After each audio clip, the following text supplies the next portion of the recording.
Hello বন্ধুরা, আপনারা যদি গুরুত্বপূর্ণ সেটিংস দুইটা চেক করেন তাহলে কিন্তু আপনারা মনিটাইজেশন খুব দ্রুত পেয়ে যাবেন। এবং আপনারা যে কাজ করতেছেন প্রতিদিন ভিডিও, রিলস ভিডিও, তারপরে ফটো, এরপর লেখা পোস্ট আপনারা যে আপলোড দিতেছেন, এটা আপনার ভায়োলেশনে গেছে কিনা বা এটা ভায়োলেশন হয় নাই, আপনি যদি খুব দ্রুত কন্টেন্ট মনিটাইজেশন পেতে চান তাহলে দুইটা সেটিংস চেক করবেন প্রতিদিন একটু সময় করে।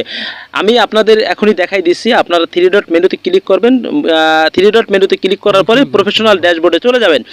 এরপরে একটু স্ক্রলিং করে নিচে নামবেন, নিচে নামার পরে টুলসে প্রবেশ করবেন। টুলসে প্রবেশ করার পরে আপনি স্ক্রলিং করে প্রোফাইল রিকমেন্ডেশনে ক্লিক করবেন। রিকমেন্ডেশনে ক্লিক করলে দেখবেন প্রোফাইল রিকমেন্ডেশন, অথবা যে পেজ থেকে দেখবেন পেজে দেখবেন পেজ রিকমেন্ডেশন, এরপর দেখেন নিচে রিকমেন্ডেবল।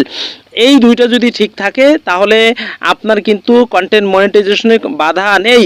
এখন দ্বিতীয়টা দেখতে হলে আপনি একটু ধৈর্য ধরে থাকতে হবে।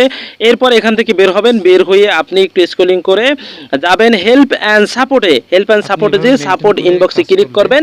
ইনবক্সে ক্লিক করার পরে দেখবেন ইওর অ্যালার্টস, এই অ্যালার্টসে ক্লিক করবেন। বন্ধুরা দেখবেন নো ভায়োলেশন। যদি আপনার এখানে নো ভায়োলেশন না থাকে, যদি এরকম থাকে নো ভায়োলেশন, তাহলে আপনার কোনো সমস্যা নাই। আপনি যে কাজটা করতেছেন কাজ চালিয়ে যান। প্রতিদিন আপনি ভিডিও আপলোড দেন, রিলস ভিডিও আপলোড দেন এবং আপনার কাজগুলো ঠিকমতো করেন।